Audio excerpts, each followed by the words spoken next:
Pay attention to 18-year-old Dwight Grant. Everyone calls him DJ. As he walks up the stairs of an apartment in Miramar, Florida, he has just received a text from a girl he knows from school. She's waiting for him along with his friend. DJ believes he's going on a date, but instead he's walking into an execution. They attacked him with a knife and a sword. One held him down while another stabbed him. While that footage is a simulation based on the police theory, the real evidence uncovered was even more disturbing. This is the story of how these Miramar High School students planned a murder through text messages, how they lured their classmate into a stairwell with false promises, how they killed him together and tried to hide what they'd done, and how surveillance footage and hundreds of text messages would reveal a twisted, dark attraction to violence that ended with 40 and 25-year prison sentences. Dwight Grant was only 18 years old when his life was stolen from him. To his family and friends, he was DJ, a sweet kid with a great personality who could make everyone in a room smile. He was a senior at Miramar High School in Florida, just months away from graduating and starting the next chapter of his life. He had his whole future ahead of him: college, career, marriage, children, all the experiences and milestones that make up a life. DJ lived with his mother at the Lake Vista apartment complex in Miramar. It was a place that should have been safe, where he should have been able to walk out his door without fear, where the stairwells should have been nothing more than a way to get from one floor to another. He attended Miramar High School with hundreds of other students, navigating the typical challenges of senior year: classes, friends, relationships, figuring out what comes after graduation. Like most 18-year-olds, DJ was navigating the complicated social world of high school. There were friendships, romantic interests, the constant shifting dynamics of who's dating whom, who broke up with whom, who likes whom. It's the kind of drama that feels enormous when you're living through it, but that most people look back on years later and realize was ultimately insignificant in the grand scheme of life. But for 3 of DJ's classmates, that high school drama became something far darker. Somewhere along the way, normal teenage jealousy and rivalry transformed into something murderous. Text messages were exchanged, plans were made, a trap was set.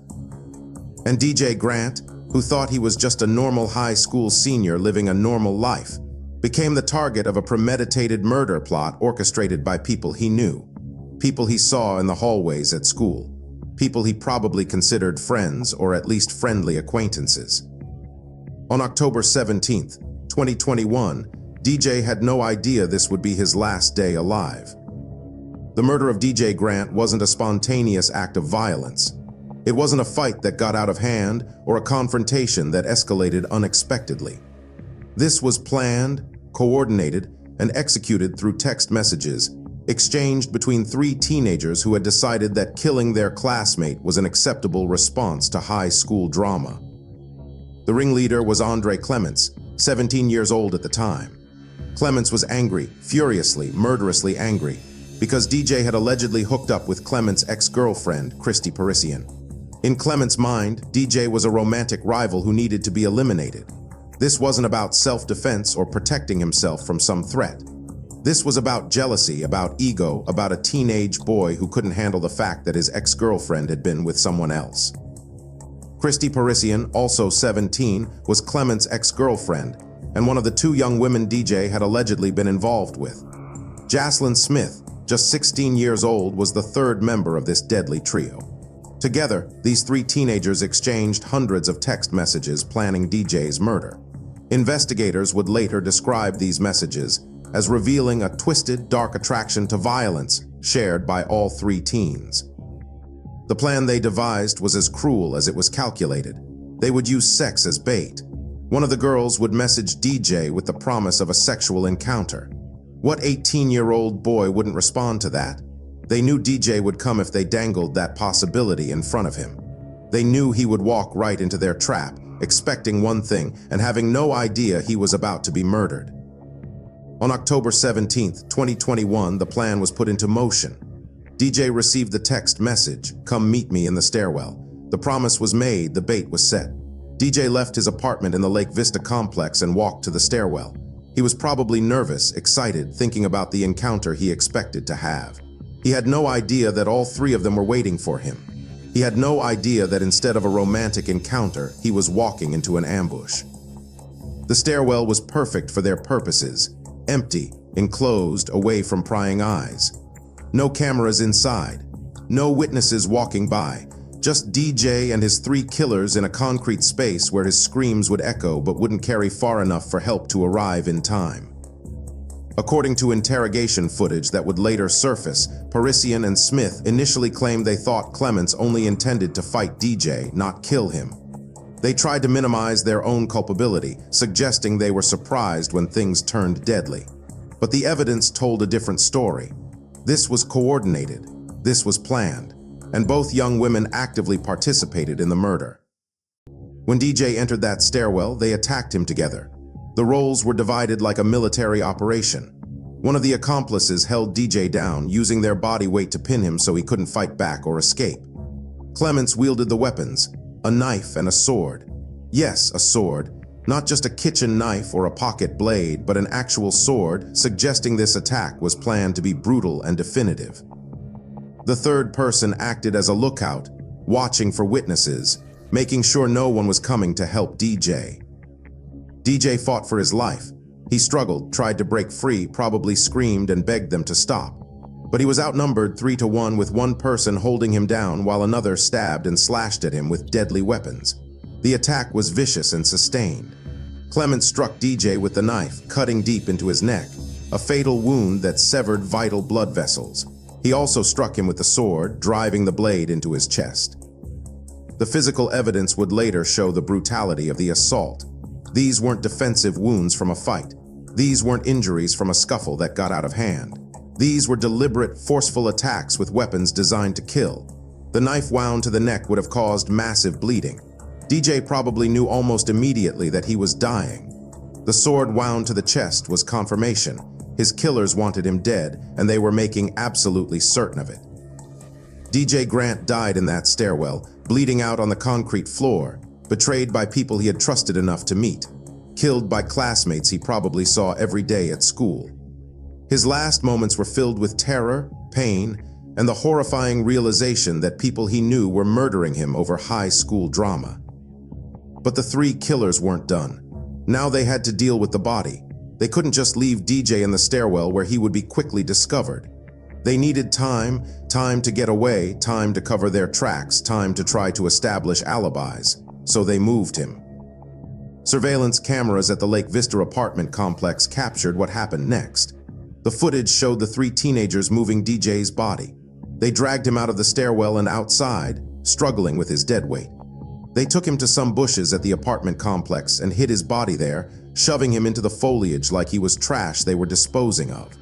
Then they left, going their separate ways, probably believing they had gotten away with murder. When DJ didn't come home, his mother Madeline knew something was wrong. DJ wasn't the type of kid to disappear without telling her where he was going. He always stayed in touch, always let her know his plans. When he didn't return to the apartment and didn't respond to calls or texts, Madeline's worry transformed into panic. She reported him missing on October 17th, the same day he was killed. The Miramar Police Department immediately began investigating DJ's disappearance. In cases involving missing teenagers, the first 48 hours are critical. Officers began by interviewing people who knew DJ, trying to establish his last known whereabouts and who he might have been with. They canvassed the Lake Vista apartment complex, asking residents if they had seen anything suspicious. 2 days later, on October 19th, 2021, a horrific discovery was made. DJ's body was found hidden in the bushes at the apartment complex. The teenage boy who had been reported missing just 2 days earlier had been murdered and dumped like garbage right at his own home. The case immediately transformed from a missing persons investigation into a homicide investigation. The medical examiner's report confirmed what investigators suspected from the scene. DJ had been murdered with extreme violence. He had suffered a fatal knife wound to his neck and a sword wound to his chest. These weren't wounds from a fist fight or even a typical knife fight. The use of a sword suggested premeditation and a desire to cause maximum damage.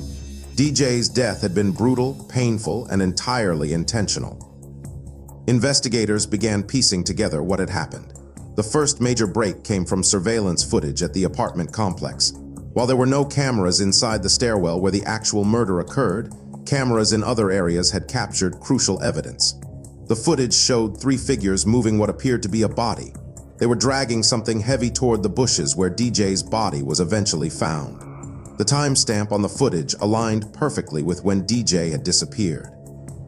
The police identified the three individuals on the surveillance footage: Andre Clements, Christy Parisian, and Jaslyn Smith, all students at Miramar High School, all classmates of DJ Grant. Suddenly, this case transformed from a mystery into something even more disturbing. This wasn't a random attack by strangers. This was murder orchestrated by people DJ knew, people he went to school with, people who had deliberately planned his death. When investigators obtained search warrants for the suspects' phones, what they discovered was shocking even to seasoned homicide detectives. There were hundreds of text messages between the three teenagers. These messages laid out the entire plot: the planning, the coordination, the discussion of how to lure DJ to a location where they could attack him without witnesses. The messages revealed what investigators described as a twisted, dark attraction to violence. These weren't normal teenagers having normal conversations. These were three young people who had developed a shared fascination with the idea of murder, who fed off each other's dark impulses, who escalated from talking about violence to actually committing it. One particularly damning exchange showed Clements threatening that murder was coming soon. Instead of being alarmed or trying to talk him out of it, one of the girls responded by offering to help, presenting it as a joke, but clearly engaging with the idea rather than rejecting it. The messages showed a pattern of escalation, where violent fantasies gradually transformed into concrete plans. The digital evidence also established motive. Clements was furious that DJ had allegedly hooked up with Christy Parisian, his ex-girlfriend. In his mind, DJ was a romantic rival who needed to be eliminated. The text showed Clements obsessing over this perceived betrayal, stoking his anger, and eventually deciding that murder was the appropriate response. And rather than trying to stop him, Parisian and Smith joined in the planning. As the legal proceedings began, the full horror of what these three teenagers had done became increasingly clear. The evidence wasn't just damning, it was overwhelming and deeply disturbing. This wasn't a case where prosecutors had to piece together a theory from limited evidence. The surveillance footage, the text messages, and the forensic evidence all told the same story. Three teenagers had planned and executed a murder together, and they had done it over high school drama. Initially, all three defendants pleaded not guilty. Their attorneys attempted various legal strategies to either get the charges reduced or to minimize their client's culpability. Parisian and Smith's lawyers tried to argue that their clients had been manipulated by Clements, that they didn't know a murder was actually going to occur, that they thought it was just going to be a fight that got out of hand. But the text messages destroyed that defense. The messages showed all three participants actively planning the murder. They discussed how to lure DJ. They talked about making sure there were no witnesses. They coordinated their roles in the attack. This wasn't a situation where two innocent bystanders got swept up in someone else's violence. This was a conspiracy where all three participants were active, willing participants. During early hearings, attorneys for the suspects made various motions requesting bond. They argued their clients weren't flight risks, that they had strong ties to the community, that they deserved the chance to await trial outside of jail. But when prosecutors presented the incriminating text messages to the judge, messages that showed premeditation, planning, and a disturbing attraction to violence, bond was denied. The judge determined these defendants posed too great a risk to be released. In 2023, Clements' attorneys attempted a different approach. They filed motions arguing that the indictment should be dismissed on a technicality. They claimed Clements wasn't correctly named in the description of the indictment, suggesting this procedural error invalidated the charges. It was a legal Hail Mary, an attempt to get the case thrown out without ever having to face the evidence at trial. The motion failed. The case would move forward. The evidence presented during the legal proceedings painted a picture of three teenagers who had lost all sense of morality and human empathy. The interrogation footage was particularly revealing. When questioned by police, the three suspects gave varying accounts of what happened, each trying to minimize their own role while implicating the others. But their stories all confirmed the basic facts. This was a planned ambush, DJ was lured to the stairwell under false pretenses, and all three participated in the murder. The forensic evidence supported this narrative. DJ's wounds showed he had been attacked by someone wielding both a knife and a sword. The knife wound to his neck had been deep and forceful, severing major blood vessels. This wasn't a defensive cut or an accidental slash. This was a deliberate strike meant to kill. The sword wound to his chest was similarly brutal, driven with enough force to penetrate deep into his body. The surveillance footage of them moving the body was equally damning. After murdering DJ, the three teenagers had worked together to hide the evidence. They dragged his body outside and concealed it in the bushes.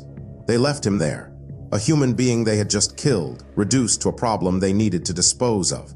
Then they separated and went their separate ways, probably hoping the body wouldn't be discovered for days or weeks, maybe thinking they would never be caught. But they had underestimated the police investigation and the evidence they'd left behind. The surveillance cameras, the text messages, the forensic evidence, all of it pointed directly at them. And as the case moved forward, it became increasingly clear that all three would face serious consequences for what they'd done. In August 2024, Christy Parisian and Jaslyn Smith were sentenced. Both young women pleaded guilty to second-degree murder, tampering with evidence, and conspiracy to commit murder. The judge sentenced each of them to 25 years in prison. They would spend the prime of their lives behind bars, their 20s, 30s, and into their 40s, all because they had helped murder a classmate over high school drama. The final piece of the legal puzzle came on February 18, 2025. Andre Clements, now 20 years old, appeared in court for his sentencing. He pleaded guilty to murder, tampering with evidence, and conspiracy to commit murder.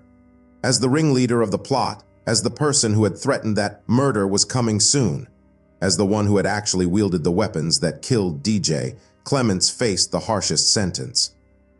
Judge Ernest Kalra sentenced Clements to 40 years in prison, followed by lifetime probation. Clements would be in his 60s before he could even hope to be released. And even then, he would remain on probation for the rest of his life, subject to constant monitoring and restrictions on his freedom. The case was so haunting that even Judge Kalra, who had presided over countless criminal cases, was visibly affected. During the hearing, the judge was seen crying. At one point, he had to briefly walk out of the courtroom to compose himself before returning to hand down the sentence. He expressed profound confusion and distress over how such brutal violence could occur among classmates, how three teenagers could plan and execute the murder of another teenager they saw at school every day. Andre Clements is serving 40 years in prison, followed by lifetime probation.